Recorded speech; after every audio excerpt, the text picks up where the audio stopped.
Hello everyone, welcome back to Reading One Story a Day from Pu Songling's Strange Tales from a Chinese Studio, until I get bored or forget. Today we have story number 16, The Snake Charmer. A certain man of Dongjun District made a living as a snake charmer. He raised and trained 2 green snakes, the larger of which he called Big Green and the smaller Little Green. Little Green was his favorite.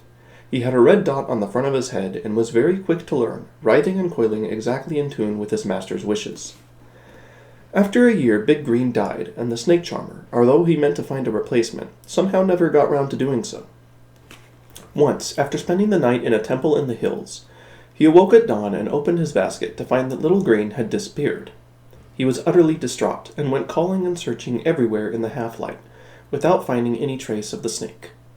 Previously on his travels, whenever he had come to a bosque or a stretch of dense undergrowth, he used to set Little Green free to roam as he pleased, and the snake invariably returned of his own accord. So this time the snake charmer hoped that he would do the same, and sat down to wait. But when the sun had climbed high in the sky, and there was still no sign of the snake, he gave up hope and went disconsolately on his way. He had walked only a little way from the temple when he heard a low rustling sound coming from a nearby thicket. He stood stock still, gazing intently into the thicket, and out came Little Green. The snake charmer was as overjoyed to see him as a man stumbling by chance upon some priceless gem. He continued on his way, and a little while later, when he put down his carrying pole and stopped to rest at a turn in the road, the snake stopped with him. When the snake charmer looked back, he saw an even smaller snake following Little Green. "I thought I'd lost you," he said, stroking Little Green. "So this is your little companion?" He took out some food for them both. The smaller one made no attempt to escape, but coiled himself up and refused the food. Little Green fed him from his own mouth with great solicitude. The second time the snake charmer offered him something to eat, he took it, and when the meal was over, he followed Little Green into his basket. The snake charmer trained the newcomer, who mastered the tricks as perfectly as Little Green had done. He called him Baby Green, and went all around the country with his new act, making a great deal of money. In general, snake charmers are obliged to change their snakes when they reach 2 feet in length. They simply become too heavy to handle. Little Green was different because he was so exceptionally tame. But nonetheless, 2 or 3 years later, when he had grown to 3 feet and filled the entire basket, the snake charmer finally decided it was time to let him go. One fine day, he went out to the hills east of Z County, gave Little Green something special to eat, then blessed him and set him free. The snake headed off, but soon returned and began circling his basket. The snake charmer pushed him away. "Off you go. Sooner or later, even the finest party has to end. Go and find yourself a hiding place down in the valley. Maybe one day you will turn into a magic dragon. Surely you don't want to stay cooped up in this basket all your life." Little Green wriggled away again, and the snake charmer followed him with his eyes as he disappeared from view. But before too long he was back again, and this time when the snake charmer pushed him away, he flatly refused to leave and nudged the basket with his head. Baby Green was inside and becoming more and more fidgety and restless.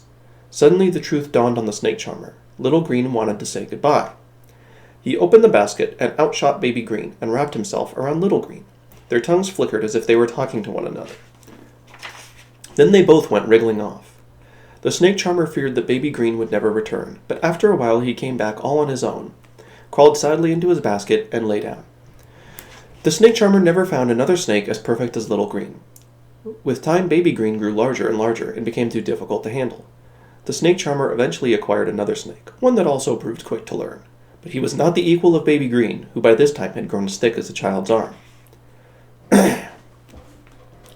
When Little Green first went off to live in the hills, the only people who saw him were the local woodcutters. The years went by, and he continued to grow until he was almost the length of a man and as thick as a rice bowl. Then he started coming out and attacking travelers, who warned one another about this dangerous serpent, with the result that soon no one dared enter his territory. One day the snake charmer was passing through the area, and a snake shot out at him fast as the wind. He fled in terror, but the snake kept coming after him. When the snake charmer looked back and saw he was almost upon him, in that same instant he recognized the red dot on the front of his head. Little Green, he cried, setting down his carrying pole. At once the snake stopped, lifted his head, and gazed at the man for a long while, then wrapped himself around him, as he used to do when they worked together. The snake charmer knew the snake meant no harm, but Little Green was now so big and heavy that he brought the man to the ground. Hearing his cry of entreaty, the snake loosened his grip, then nudged the basket with his head, and the snake charmer, knowing immediately this time what it was he wanted, opened the basket and let out Baby Green. The two snakes twined around each other and clung together like a toffee twist before finally separating. The snake charmer gave Baby Green his blessing.